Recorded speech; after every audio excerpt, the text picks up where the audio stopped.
My name is Lila, and I am 32 years old working as a software engineer at a tech company where respect is supposedly a core value.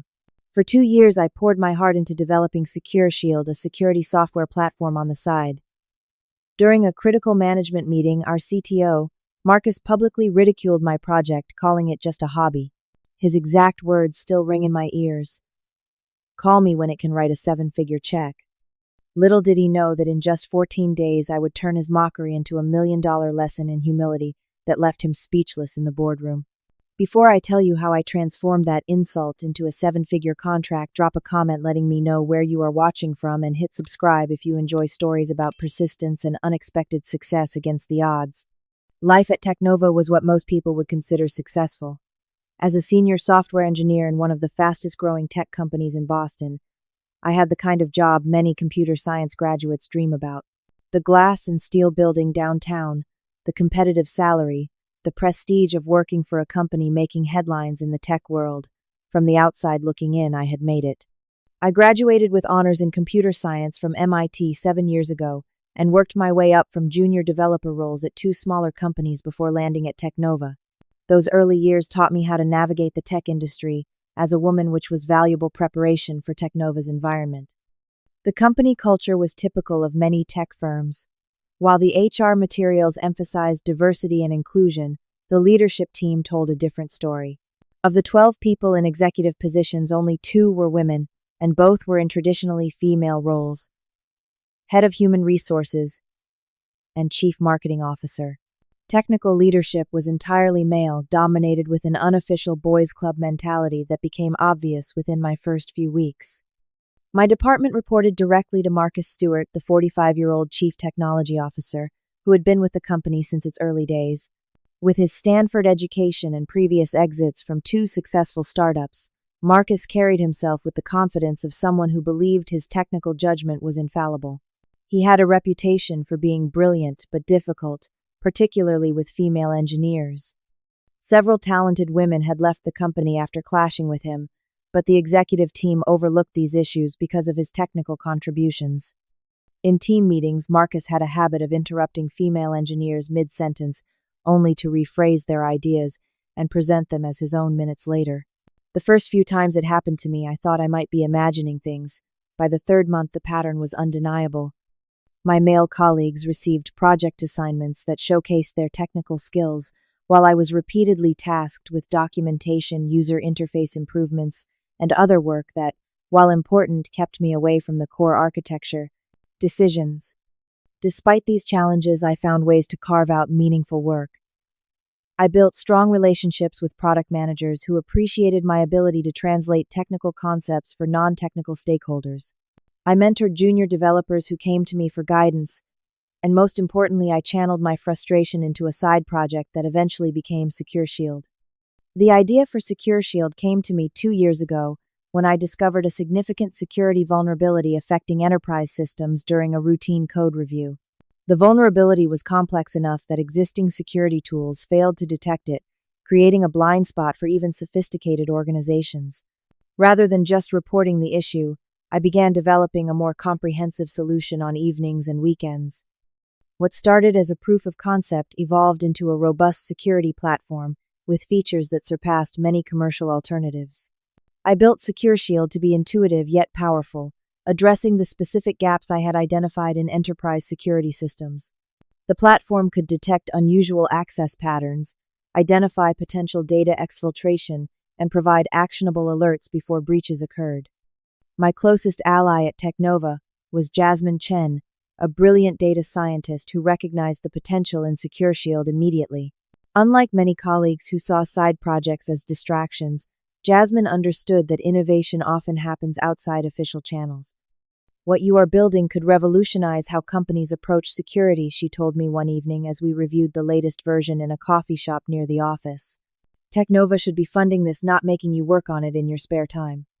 Balancing a demanding full-time job with an increasingly complex side project was not easy. My typical day started at 6 in the morning with coffee and 2 hours of coding on SecureShield before heading to the office. After a full day at Technova, I would return home, eat a quick dinner, and work on my platform until midnight. Weekends became extended work sessions broken only by necessary errands and brief calls with family. The exhaustion was real, but so was the sense of purpose.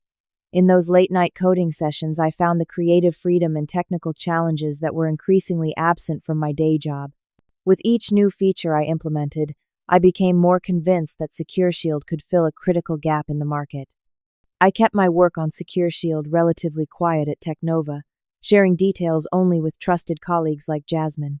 Something told me that Marcus would not appreciate one of his engineers developing potentially valuable intellectual property outside the company, especially a female engineer he had repeatedly sidelined.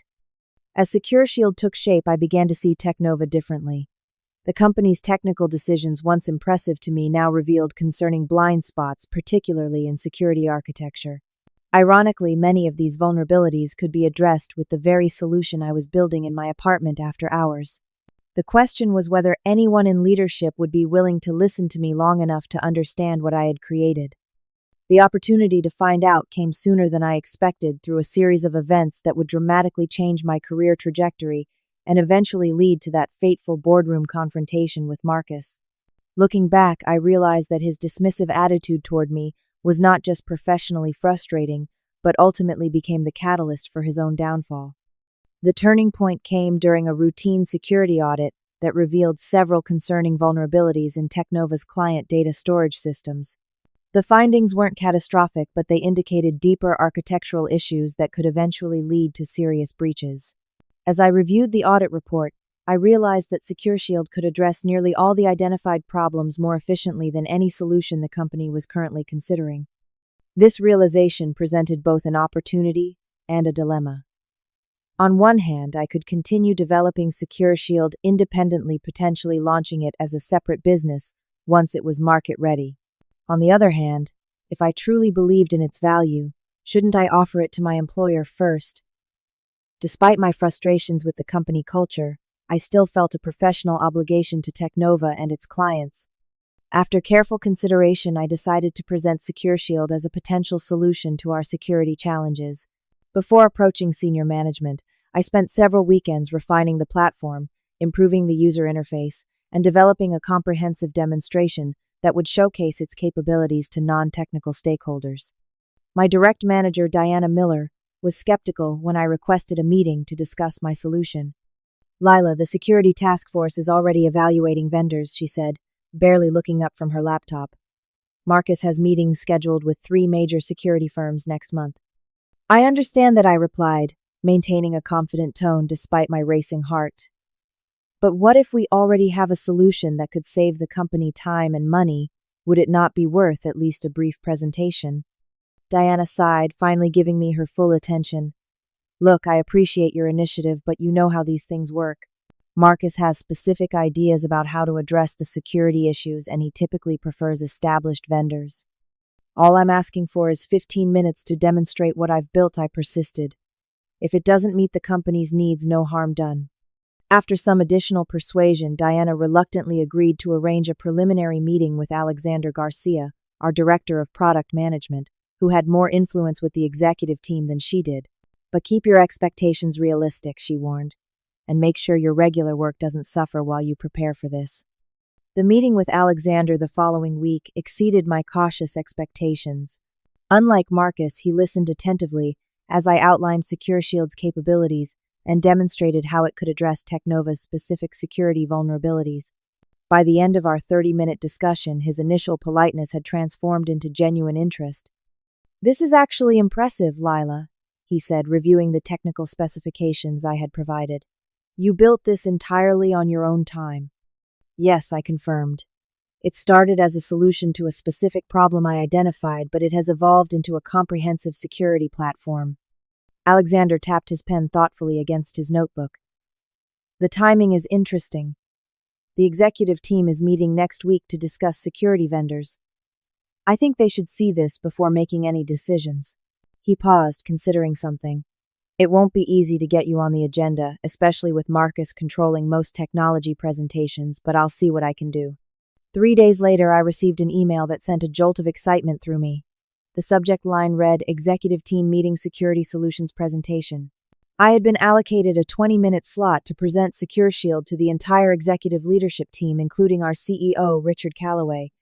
For the next 5 nights, I barely slept, refining my presentation, anticipating questions, and ensuring that my demonstration would run flawlessly even under pressure.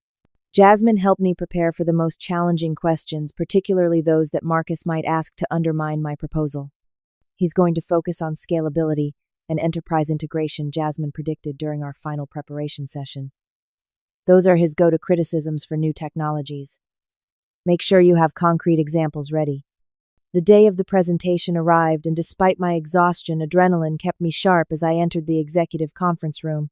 The space was intimidating, floor-to-ceiling windows, offering a panoramic view of the city, a massive mahogany table surrounded by 12 executive chairs, and state-of-the-art presentation technology that amplified both the sophistication and pressure of the environment. As executives filed into the room, I noticed that Marcus was conspicuously absent. Alexander caught my eye and gave me a subtle thumbs up as Richard, our CEO, called the meeting to order. Before we discuss external security vendors, Alexander has suggested we review an internal solution developed by one of our engineers. Richard announced, nodding in my direction. Lila, you have 20 minutes.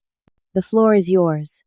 With a deep breath, I launched into my presentation, explaining how Secure Shield had evolved from a specific security fix into a comprehensive platform. I demonstrated its core features, emphasizing how it could integrate seamlessly with Technova's existing systems while providing protection against vulnerabilities that other solutions missed.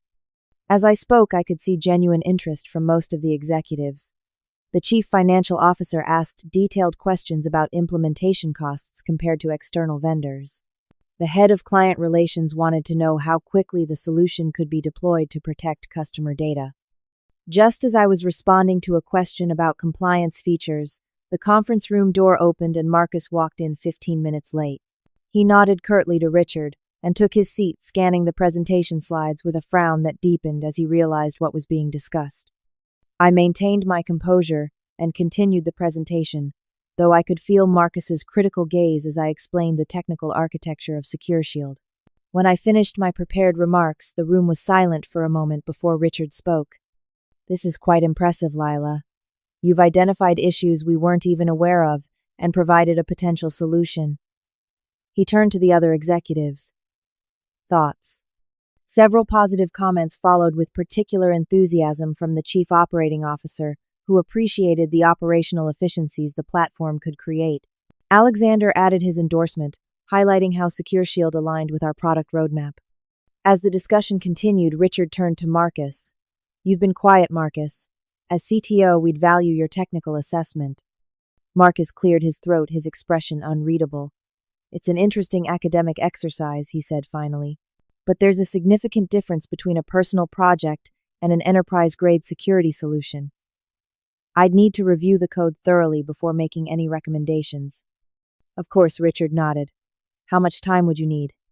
Given our timeline for addressing the security audit findings, I think we should proceed with evaluating established vendors while Marcus reviews Lila's solution, the COO suggested. We can reconvene next week to make a final decision. Richard agreed, and as the meeting concluded, he approached me directly. Lila, I'm genuinely impressed by your initiative. This is exactly the kind of innovation we want to foster at Technova. Let's schedule a follow-up once Marcus has had time to review your work in detail. As executives filed out of the room, Alexander gave me a congratulatory nod. That went well, he whispered. Much better than most first presentations to the executive team. For the first time in months, I felt genuinely hopeful about my future at Technova. Despite Marcus's lukewarm response, the other executives had recognized the value of my work. Perhaps this would be the turning point I had been waiting for, a chance to transition from an overlooked engineer to someone whose contributions were truly valued. Little did I know that this moment of hope would soon be followed by one of the most humiliating professional experiences of my career, setting in motion a chain of events that would ultimately lead to that $1 million revenge. 1 week later, I received a calendar invitation for a follow-up meeting with the executive team. The subject line read, Security Solution Decision Final Vendor Selection. My heart raced as I accepted the invitation, both excited and nervous about presenting Secure Shield to a full room this time, including Marcus from the start. I spent the intervening days addressing potential concerns Marcus might raise. I strengthened the documentation on scalability, added enhanced enterprise integration features, and even prepared a detailed implementation timeline showing how Secure Shield could be deployed in phases to minimize disruption. On the day of the meeting, I arrived 15 minutes early to set up my demonstration and check that everything was working properly. Executives began filing in, including Richard, who gave me an encouraging smile as he took his seat at the head of the table. Marcus arrived precisely on time, flanked by 2 senior engineers from his team, whom I hadn't expected to attend. "I've asked Raj and Thomas to join us," Marcus explained to Richard, not acknowledging me directly. Given the technical nature of this decision, I thought additional expert perspectives would be valuable. Richard nodded in agreement, seemingly unaware of how this last-minute addition might undermine my presentation. I recognized the strategy immediately. Both Raj and Thomas were Marcus's loyal lieutenants, unlikely to contradict their boss, regardless of the technical merits of my solution. As the meeting began, Richard summarized our previous discussion and invited me to provide a brief recap of Secure Shield for those who had missed the initial presentation. I delivered a concise overview highlighting the key advantages over external vendor solutions and addressing the questions raised in the previous meeting. This time, however, the atmosphere was different. Marcus interrupted frequently with technical questions, often before I could complete my explanations. Each time I addressed one concern, he would pivot to another, creating an impression that Secure Shield had multiple unresolved issues. "How does your solution handle load balancing across distributed systems?" he asked, cutting me off mid-sentence. Secure Shield uses a dynamic resource allocation algorithm that optimizes performance based on usage patterns, I explained, bringing up the relevant technical diagram. As I was about to show, it actually improves system efficiency by... "And what about compliance with GDPR and CCPA?" he interjected before I could finish. "These are complex regulatory frameworks with significant penalties for non-compliance." The pattern continued, creating a fragmented presentation that prevented me from conveying Secure Shield's comprehensive capabilities. I maintained my composure, answering each question with technical precision, but I could see confusion growing among the non-technical executives who were struggling to follow the disjointed discussion. After 20 minutes of this, Richard attempted to steer the conversation back on track. "Perhaps we should let Lila complete her overview before diving into specific technical questions." Marcus nodded in apparent agreement, but the damage had been done. The clear narrative I had planned was now broken, and I could see several executives checking their watches, their initial interest giving way to impatience. When I finally concluded my presentation, Marcus immediately took control of the discussion. "Thank you, Lila, for sharing your project with us," he said with a smile that didn't reach his eyes. "While I appreciate the initiative, I believe we need to consider some important factors before making a decision of this magnitude." He stood up and moved to the front of the room, effectively displacing me from my position. "Security is not an area where we can afford to experiment. Our clients trust us with sensitive data, and we need proven solutions with established track records." Marcus brought up a slide deck of his own, showcasing SecureTech, a well-known security company with a 20-year history in the industry. SecureTech offers a comprehensive security suite that addresses all our identified vulnerabilities, backed by a team of hundreds of security experts and a 24/7 support infrastructure. As he continued his polished presentation, the contrast was clear. SecureTech represented safety and reliability, while my solution was being framed as an uncertain experiment. I watched as nodding heads around the table signaled shifting opinion. When Marcus finished, Richard opened the floor for discussion. The chief financial officer raised concerns about cost comparisons, and I saw an opportunity to highlight one of Secure Shield's key advantages. Secure Shield would actually represent a 60% cost savings compared to SecureTech's enterprise package, I pointed out, while providing more targeted protection against the specific vulnerabilities identified in our audit. Marcus chuckled the sound, sending a chill down my spine. "Lila, with all due respect, you're comparing apples and oranges. SecureTech provides enterprise-grade security with proven reliability. What you've developed is essentially..." He paused, looking directly at me, "a hobby project." The room fell uncomfortably silent. I felt my face flush with humiliation. "Secure Shield is not a hobby," I countered, fighting to keep my voice steady. It's a fully developed security platform built specifically to address our company's needs. Marcus shook his head, his condescension now unmistakable. A fully developed platform requires extensive testing documentation and support infrastructure. It requires a team, not a single engineer working evenings and weekends. He turned to address the room at large. What Lila has created might be impressive for a side project, but it's essentially a college capstone project, not an enterprise security solution. I opened my mouth to respond, but Marcus continued, his voice carrying an unmistakable edge. A hobby, he said dismissively with a laugh that others nervously joined. Call me when it can write a 7-figure check. This company needs serious solutions from serious providers, not weekend projects. The words hit me like a physical blow. Years of education, 7 years of professional experience, and 2 years of dedicated work on Secure Shield reduced to a hobby, a weekend project. Something not to be taken seriously. And all of this delivered in front of the entire executive team. I looked to Richard, hoping for some intervention, but while he looked uncomfortable, he said nothing to contradict Marcus. The chief operating officer cleared his throat and suggested we move forward with the vendor evaluation process, effectively siding with Marcus without directly addressing his comments. For the remainder of the meeting, I sat in stunned silence as the executives discussed implementation timelines for SecureTech's solution. It was as if my presentation and Secure Shield had already been forgotten, erased by Marcus's dismissal. As the meeting concluded, Richard thanked everyone for their input and announced that they would proceed with a detailed evaluation of SecureTech with a final decision to be made within 2 weeks. Not once did he acknowledge the disrespect I had just experienced or the potential of the solution I had presented. I gathered my materials with shaking hands and left the room as quickly as possible, avoiding eye contact with anyone. In the hallway, I ducked into an empty conference room and took several deep breaths, fighting back tears of anger and humiliation. A few minutes later, the door opened, and Jasmine slipped in, having heard about the meeting from Alexander. I came as soon as I heard, she said, her face reflecting concern. What happened in there? As I recounted Marcus's dismissal of Secure Shield and the executive's silent acceptance of his behavior, Jasmine's expression shifted from concern to indignation.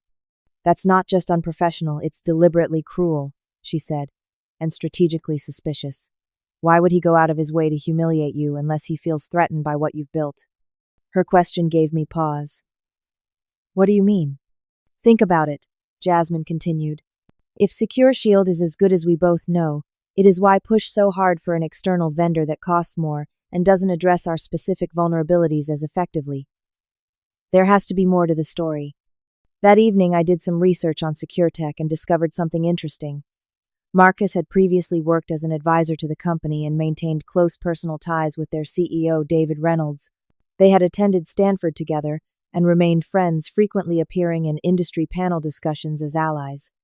This connection explained Marcus's adamant promotion of SecureTech, but it also highlighted a potential conflict of interest that he had never disclosed to the executive team. The realization that my professional humiliation might have been motivated by personal gain only deepened my sense of betrayal. As I sat in my apartment that night, surrounded by the code and documentation for Secure Shield, I faced a difficult question. What would I do now? The obvious path was to accept defeat, continue my work at Technova under increasingly difficult circumstances, and perhaps eventually look for another corporate position. But something inside me rebelled against that option. Secure Shield represented not just 2 years of work, but my vision for better security solutions. Marcus had not just rejected my professional contribution, he had dismissed me as a person worthy of respect and consideration. In that moment of clarity, I made a decision that would ultimately lead to that boardroom confrontation 14 days later. I would not let Marcus's dismissal define me or determine the fate of Secure Shield. This was not the end of my story, but the beginning of a new chapter, one in which I would prove definitively that my hobby was worth much more than Marcus could possibly imagine. The day after that humiliating meeting, I arrived at work earlier than usual, determined not to let my colleagues see any sign of defeat. I maintained a professional demeanor, focusing on my assigned tasks, while privately developing a new strategy for Secure Shield. If Technova wouldn't recognize its value, I needed to find others who would. That evening, I began researching potential customers who might benefit from Secure Shield's capabilities. I created a list of small to mid-sized tech companies that lacked the resources for expensive security solutions but still needed robust protection. These would be my initial targets, companies where I could demonstrate value without immediately competing with established security giants. I refined SecureShield's interface, making it more intuitive for clients without dedicated security teams. I added comprehensive documentation support materials and a pricing structure that would be attractive to smaller companies while still reflecting the platform's value. During my lunch breaks, I began reaching out to potential clients, leveraging connections from conferences and former colleagues to secure initial meetings. My first breakthrough came with Blue Wave Technologies, a growing startup with 30 employees and valuable intellectual property to protect. Their chief technology officer, Samantha Jordan, had previously worked at a company affected by a major data breach. She immediately understood the value proposition of SecureShield and agreed to implement it as a pilot program. Within 2 weeks, the system had identified and prevented 3 potential security incidents, validating my approach and earning Blue Wave as my first paying customer. This initial success gave me both confidence and valuable feedback for improving the platform. As Samantha's team used SecureShield in real-world conditions, I gained insights that helped refine features and identify new opportunities for enhancement. More importantly, I had proof that SecureShield wasn't just a hobby but a viable product that solved real business problems. With Blue Wave as a reference, securing additional clients became easier. Rapid Growth Software, a company with 50 employees, signed on after a brief demonstration. Then came Dataflow Systems and Quantum Innovations, each bringing new use cases and challenges that helped SecureShield evolve. Within 6 weeks, I had 5 paying customers and was generating enough revenue to consider leaving Technova to focus on my business full-time. Meanwhile, at Technova, the situation was deteriorating. Marcus had finalized the decision to implement SecureTech's security solution, committing the company to a 3-year contract worth several $1 million. The implementation team, which deliberately excluded me, was struggling with integration issues that I had specifically warned about in my presentation. Despite not being officially involved, I heard about these problems through colleagues who sought my advice unofficially. The SecureTech solution was proving difficult to integrate with our existing systems, creating performance issues and generating false positive security alerts that consumed significant IT resources. Marcus, unwilling to acknowledge these issues publicly, began looking for scapegoats. During a department meeting, he suggested that resistance from certain team members looking pointedly at me was contributing to the implementation challenges. This thinly veiled accusation was as unfounded as it was unprofessional, but it signaled that my position at Technova was becoming increasingly precarious. Jasmine, who had become my confidant in all matters related to SecureShield, encouraged me to accelerate my exit strategy. "He's creating a narrative to justify pushing you out," she warned. "You need to be prepared for that possibility." A significant turning point came when I attended the Northeast Technology Forum, an industry conference where I had been invited to speak about emerging security challenges. My presentation, based on research I had conducted while developing SecureShield, drew an unexpectedly large audience and generated substantial interest. Among those in attendance was Benjamin Davis, a partner at Horizon Ventures, a venture capital firm specializing in security and enterprise software investments. After my presentation, he approached me with questions about my background and current projects. "Your analysis of pattern recognition in security anomalies is more advanced than most of what I'm seeing in the market," he said as we chatted over coffee. "Are you working on practical applications of these concepts?" I hesitated, unsure how much to reveal about SecureShield while still employed at Technova. "I've developed a platform that implements some of these approaches," I said carefully. "It's currently in use with several clients." Benjamin's interest was immediate and genuine. "I'd like to learn more about this platform. My firm is actively looking for innovative security solutions, particularly those that leverage advanced pattern recognition." We arranged a meeting for the following week, during which I would demonstrate SecureShield and discuss potential investment opportunities. This conversation represented a potential game changer. With proper funding, SecureShield could scale more quickly and reach a broader market. When I returned to Technova after the conference, I found that tensions had escalated during my absence. The SecureTech implementation was falling further behind schedule, and Marcus had called an emergency meeting with the security team, explicitly excluding me, despite my relevant expertise. Later that day, Jasmine found me in the break room. You missed quite a show, she said quietly. Marcus basically blamed the entire engineering team for the SecureTech issues. He specifically mentioned certain team members with divided loyalties who were undermining the implementation.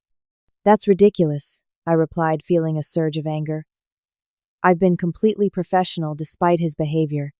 Jasmine nodded. Everyone knows that. But Marcus is protecting himself. The implementation is 6 weeks behind schedule, costing the company thousands in consultant fees, and Richard is starting to ask difficult questions. The situation reached a breaking point the following week during a progress review with the executive team. Marcus presented a heavily sanitized version of the implementation challenges, suggesting that they were merely expected hurdles in any complex security deployment. When the chief financial officer pressed for specifics about the mounting costs, Marcus deflected by focusing on long-term benefits. Richard, however, was not easily diverted. The audit findings indicated vulnerabilities that needed immediate addressing, he reminded Marcus. We're now 2 months into what was supposed to be a 6-week implementation, and our core issues remain unresolved. What specifically is causing these delays? Put on the spot, Marcus reverted to his established strategy. Part of the challenge has been resistance from certain team members, he said, glancing in my direction. Particularly those who presented alternative solutions and have been less than enthusiastic about the chosen direction. Before I could respond to this direct accusation, Richard turned to me. Lila, is there any truth to this? Have you been creating obstacles for the SecureTech implementation? Absolutely not, sir, I replied firmly. I have completed all assigned tasks related to the implementation and have offered assistance when asked. The records will show that I've had minimal involvement in the process, as Marcus specifically excluded me from the implementation team. The room fell silent as the executives processed this information. Marcus's face flushed with anger at being contradicted publicly, but he couldn't deny what was easily verifiable through project assignments and meeting records. Richard frowned, looking between us. This is not productive. We need solutions, not finger-pointing. He turned to Marcus. I want a detailed analysis of the specific technical issues by tomorrow morning, along with a realistic timeline for resolution. As the meeting adjourned, I knew that my days at Technova were numbered. Marcus would not forgive being challenged in front of Richard, and the working environment would only become more hostile. But rather than feeling defeated, I felt strangely liberated. My future lay with SecureShield, not with a company that failed to recognize the value I brought. That evening, I met with Benjamin from Horizon Ventures and provided a comprehensive demonstration of SecureShield, including testimonials from existing clients and performance metrics. His reaction exceeded my expectations. This is precisely the kind of innovation we're looking to support, he said after 2 hours of detailed discussion. You've identified a gap in the market and created a solution that outperforms established competitors in key areas. Benjamin outlined a potential investment structure that would provide the capital needed to scale SecureShield while allowing me to maintain control of the company's direction. The terms were generous, reflecting his confidence in both the product and my leadership. As our meeting concluded, Benjamin mentioned something that caught my attention. By the way, have you been following the news about SecureTech? There are rumors that they're facing financial difficulties and might be acquisition target. This was the first I'd heard of such issues, and it seemed directly contradictory to Marcus's portrayal of SecureTech as a stable, established provider. Later that night, I researched these rumors and discovered multiple industry reports suggesting that SecureTech was indeed struggling, having lost several major clients in the past year due to performance issues similar to what Technova was experiencing. The next morning, I submitted my resignation letter to Diana, explaining that I was leaving to pursue opportunities related to SecureShield. She seemed unsurprised, but genuinely sorry to see me go. For what it's worth, she said, as she accepted my resignation. I think Marcus made a serious mistake in dismissing your solution. The implementation issues we're facing could have been avoided.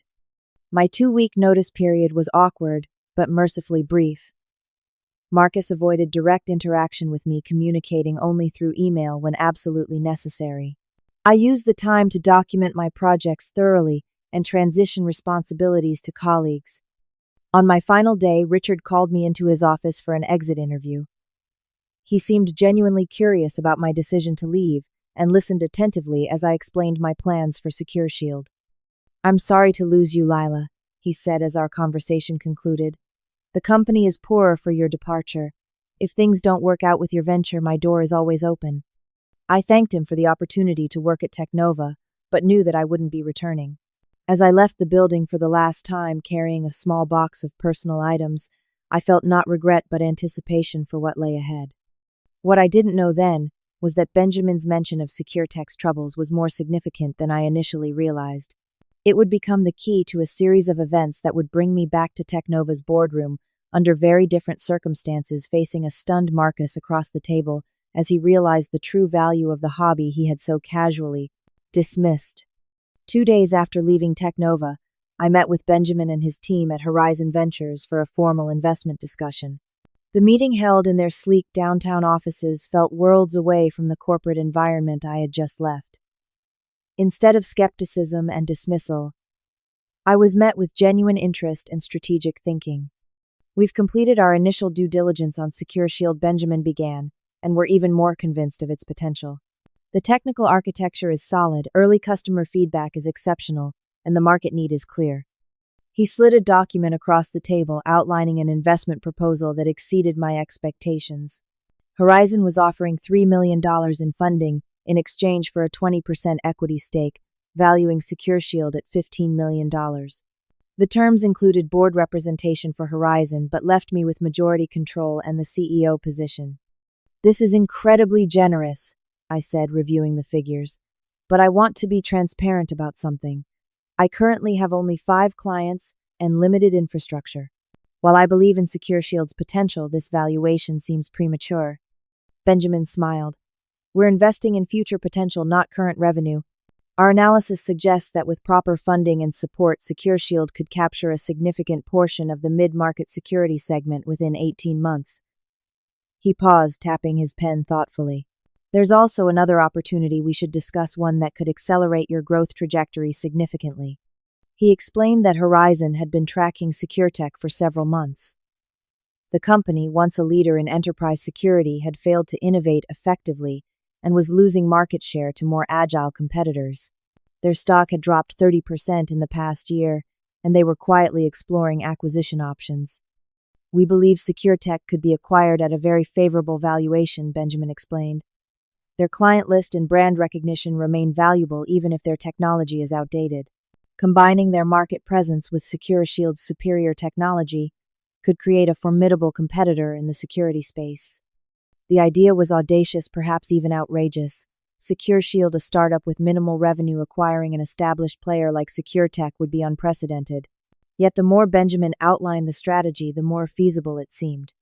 Horizon would lead a special-purpose investment round specifically for this acquisition, he continued. "We'd bring in additional investors who specialize in turnaround situations.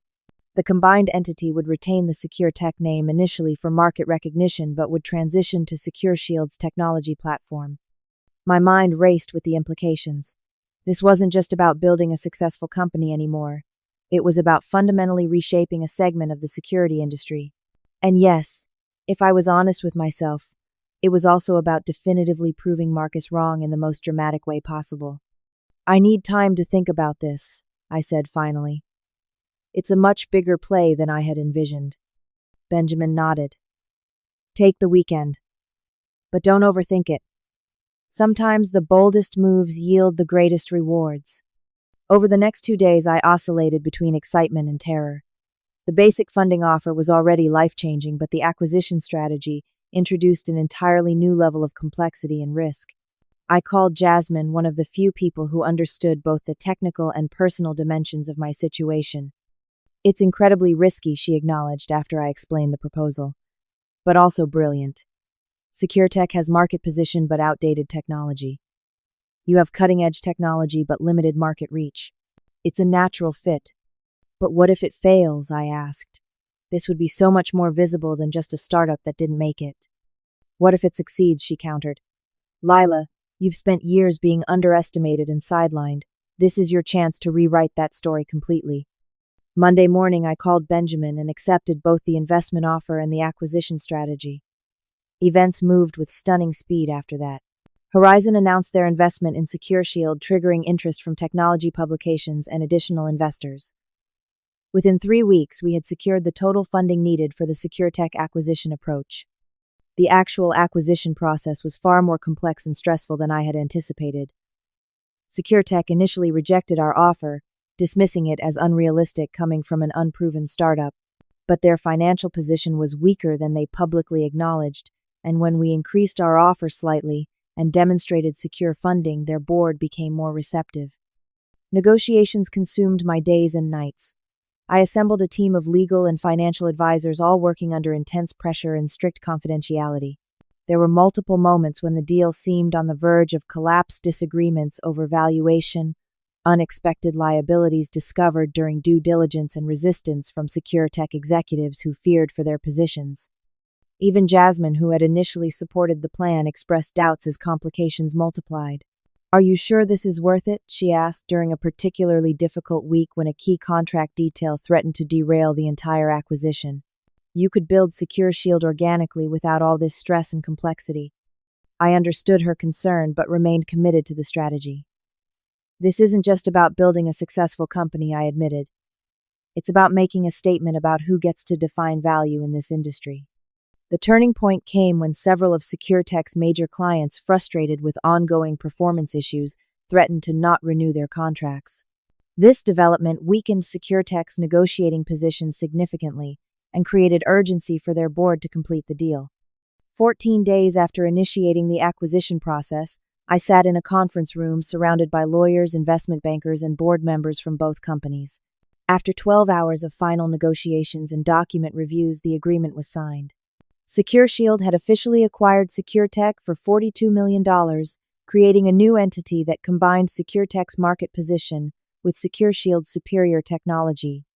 The technology press described the acquisition as unprecedented and a David and Goliath story for the digital age.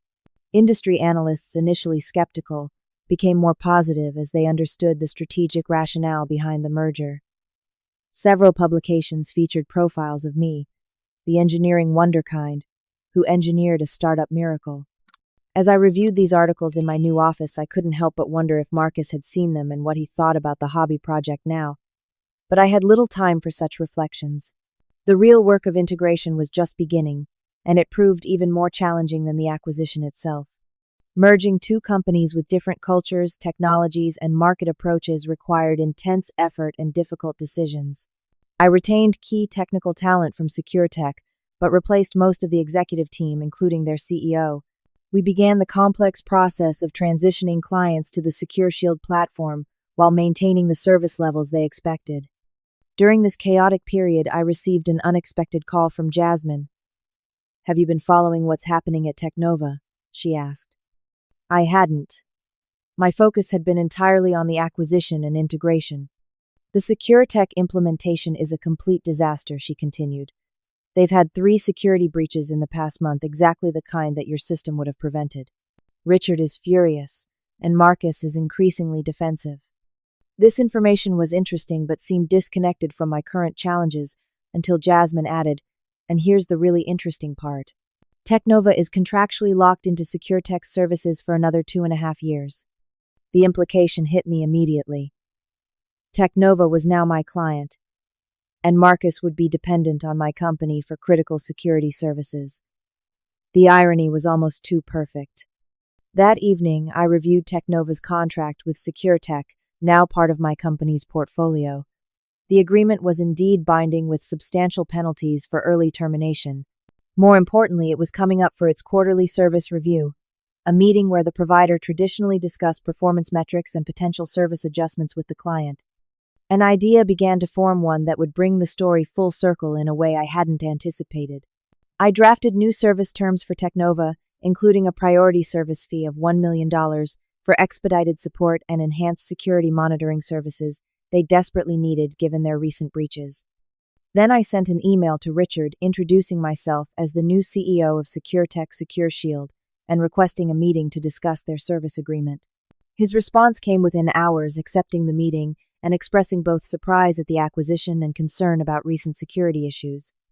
The meeting was scheduled for the following week at Technova's headquarters in the same boardroom where Marcus had dismissed my work so contemptuously. As I prepared for this encounter, I realized that the acquisition had given me something I hadn't consciously sought but deeply valued: the opportunity to demonstrate my worth in the most undeniable terms. The night before the meeting, I received a text from Jasmine. Word is that Marcus is in full panic mode about tomorrow. He tried to get Richard to cancel but was overruled. Good luck. Wish I could be there to see his face.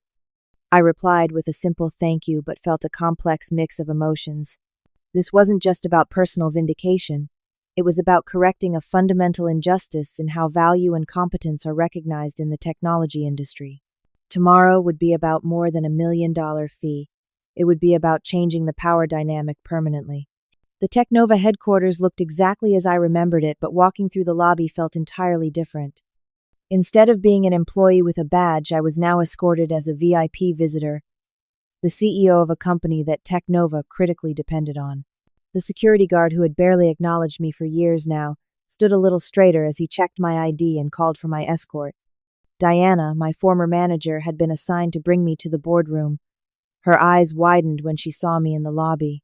Lila, I knew you were starting your own company, but I had no idea. The acquisition is all anyone's talking about around here. It's been an intense few weeks, I admitted as we walked toward the elevator. How are things at Technova? Diana lowered her voice, challenging. The security issues have everyone on edge.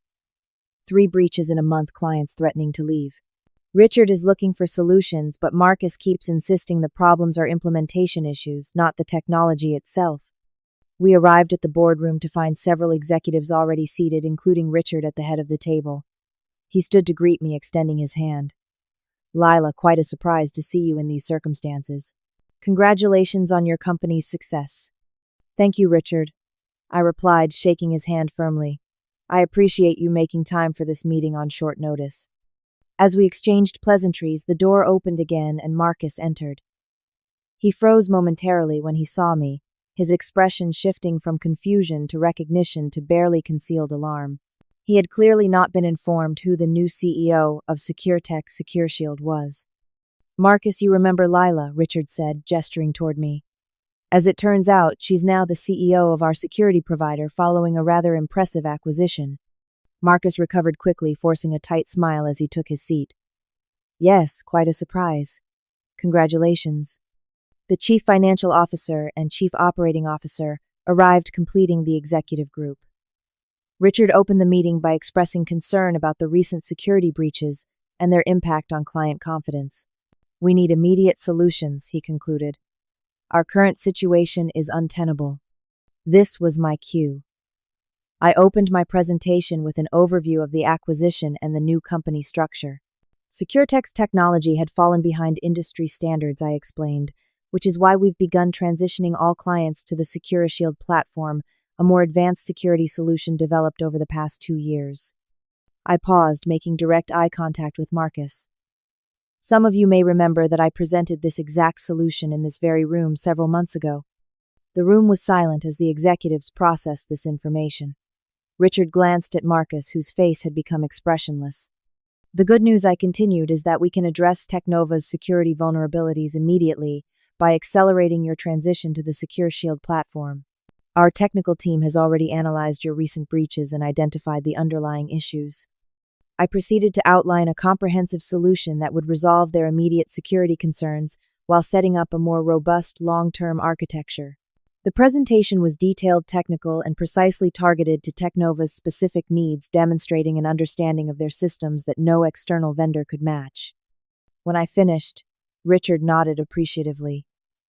This is exactly what we need. What's the timeline for implementation? We could begin immediately, I replied. But there are some contract modifications we need to discuss first. I distributed copies of the new service agreement, drawing attention to the priority service fee section. Given the urgency of your situation and the resources required for expedited service, we've added a $1 million priority fee to your existing contract. Marcus, who had been unusually quiet throughout the presentation, finally erupted. This is extortion. You're taking advantage of our situation to extract an unreasonable fee. I turned to him calmly. Not at all, Marcus. This fee reflects the actual cost of providing emergency services outside our standard support structure. It's consistent with industry practices for urgent enterprise security remediation. We can't possibly justify this expense, Marcus insisted, looking to Richard for support. There must be alternatives. Actually, the CFO interjected, reviewing the original contract. Our agreement with SecureTech includes substantial penalties for early termination. Even if we found another provider, the combined costs would exceed this fee, not to mention the risks of transitioning during an active security crisis. Richard studied the contract thoughtfully. The priority fee is significant, but the cost of continued breaches would be far higher in both financial and reputational terms. He looked at me. Is there any flexibility on this point? I considered the question, aware that all eyes were on me. Perhaps. Our goal is to provide the services Technova needs while fairly compensating our team for the extraordinary effort required. I paused, then added, we might consider a reduced fee under certain conditions. What conditions? Richard asked. I glanced at Marcus. A public acknowledgement that the current security issues stemmed from dismissing valid alternative solutions presented by Technova's own engineering team, and a commitment to more inclusive technology evaluation processes in the future. The implication was clear. Richard looked at Marcus, whose face had flushed with anger and embarrassment. Marcus, your thoughts? Marcus struggled visibly with his response. I may have been hasty in my assessment of alternative solutions, he admitted reluctantly. In retrospect, a more thorough evaluation process would have been appropriate. Would you characterize SecureShield as a hobby project today? I asked, directly echoing his earlier dismissal. The boardroom was silent. Marcus swallowed hard. Clearly it's a viable enterprise solution with significant market validation. And would you agree that dismissing innovations based on the gender or status of their creators rather than their technical merits is detrimental to both companies and the industry as a whole? Marcus's jaw tightened, but with all eyes on him, he had little choice. Yes, I would agree with that assessment. Richard, sensing the tension, stepped in. I think we all recognize that mistakes were made in our evaluation process. The question now is how we move forward. He turned to me. If Marcus's acknowledgement satisfies your condition, what adjustment to the priority fee could we expect? We could reduce it to $750,000, I offered. The remaining discount would be contingent on Technova implementing a more inclusive technology evaluation framework that we would help develop based on industry best practices. Richard considered this proposal and nodded. That seems reasonable. He looked around the table for objections, but even Marcus remained silent. Then, we have an agreement. We'll proceed with the expedited implementation as outlined. As the meeting concluded and executives began to leave, Richard asked me to stay behind. When we were alone, he spoke candidly. I owe you an apology, Lila. I should have intervened more decisively when your solution was dismissed. That failure cost this company significantly, both financially and in losing your talent. I appreciate that, Richard, I replied. But in an odd way, things worked out for the best. I might never have taken SecureShield to market if it had been adopted internally. He smiled ruefully. Small consolation for Technova, but I'm glad to see you succeeding. Would you consider a more substantial role here if one were offered? Perhaps replacing certain leadership positions that have proven problematic? The offer was tempting as a final vindication, but I shook my head. I appreciate the offer, but my focus is on building SecureShield Secure Tech into the security company I always envisioned. There's still so much to do. As I gathered my materials, Richard added, You know Marcus will likely resign after this. His position has become untenable. That wasn't my intention, I said honestly. This was about correcting a business decision, not personal revenge. Richard nodded. Perhaps. But sometimes, justice and business align in unexpected ways. As I left Technova that day, walking out the front door rather than the employee exit, I felt an overwhelming sense of closure. What had begun as a personal project dismissed as a hobby had transformed not only my career but potentially an entire market segment. And in the process, it had changed how at least one company might evaluate innovation in the future. The $1 million priority fee, or $750,000 as negotiated, wasn't really about revenge, though I couldn't deny the satisfaction of seeing Marcus's expression when he realized the position he was in. It was about establishing the true value of what I had created and ensuring that value was properly recognized. As I stepped into the waiting car, I received a text from Jasmine. How did it go? I smiled as I typed my response. Let's just say that hobbies can be quite profitable when properly valued. Dinner tonight, I have a job offer you might be interested in. F59 to 49. 2 years have passed since that pivotal boardroom meeting, and the transformation in my life still sometimes feels surreal. SecureShield SecureTech has grown beyond my most ambitious projections, now employing over 300 people with offices in Boston, San Francisco, and London. Our client list includes companies ranging from agile startups to Fortune 500 corporations, all using technology that began as a hobby project in my apartment. Building the company hasn't been without challenges.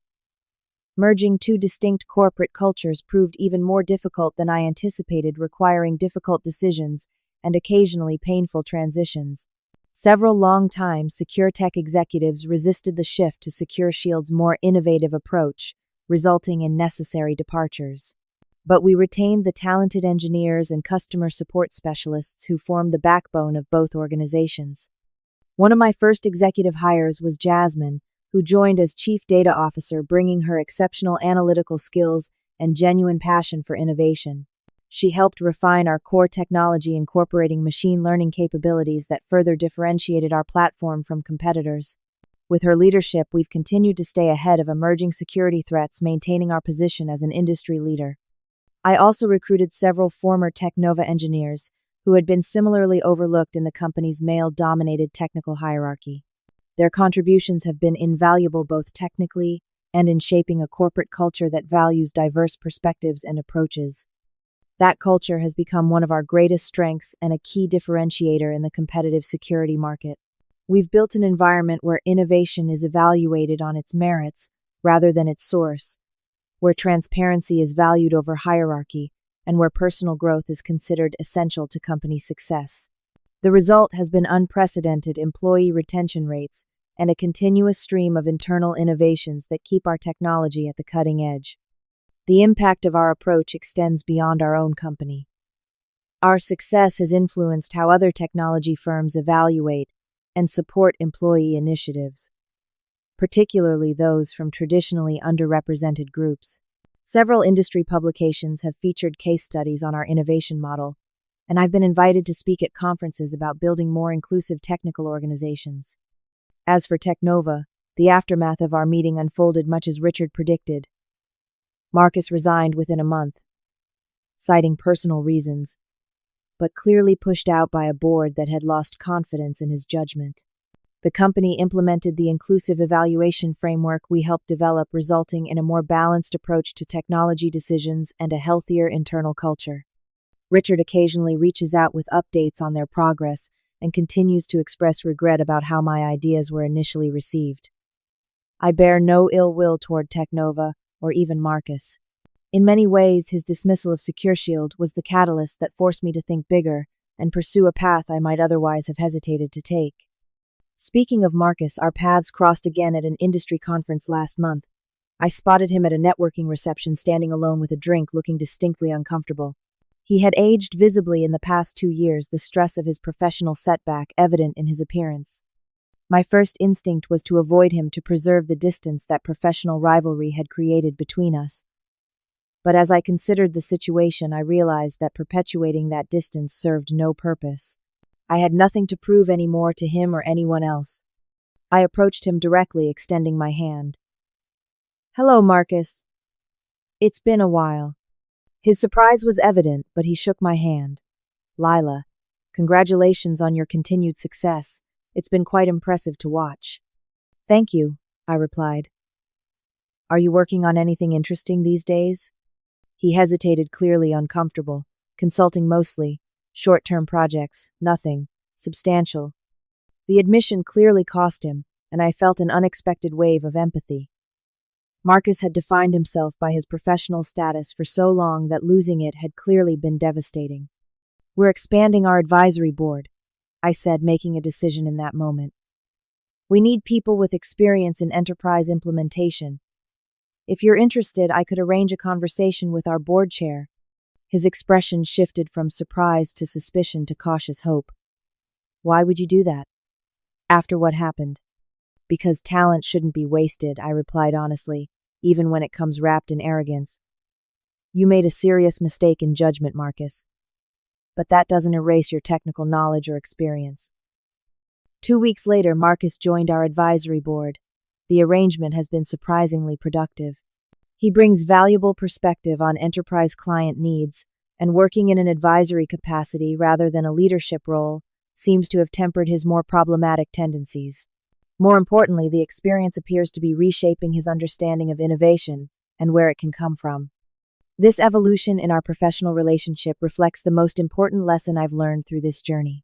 True success isn't defined by proving critics wrong, or even by financial outcomes, though both can be satisfying. It's defined by creating something of genuine value and building an environment where others can do the same. The anger I felt when Marcus dismissed SecureShield was real and justified, but channeling that anger into determination rather than resentment allowed me to build something far more significant than a clever comeback or momentary vindication.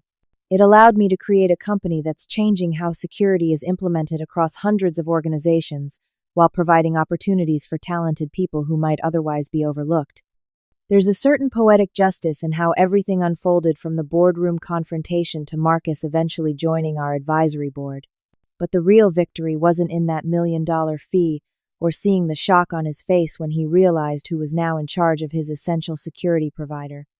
The real victory has been in proving that innovation can come from unexpected sources, that hobbies can transform industries, and that the best response to dismissal is not retreat, but perseverance. Sometimes the greatest gift your critics can offer is the motivation to prove them wrong. But eventually you realize that you no longer need their validation. Your success speaks for itself, and your energy is better spent creating opportunities for others than seeking vindication for past wrongs. Have you ever had someone dismiss your ideas or abilities only to be proven wrong later? I would love to hear your stories in the comments below. And if you found this journey inspiring, please like this video and subscribe to hear more stories about overcoming professional challenges and turning setbacks into opportunities. Remember that your hobby today might be the innovation that changes your industry tomorrow. Thank you for listening, and whatever passion project you are working on right now, keep believing in its potential even when others don't.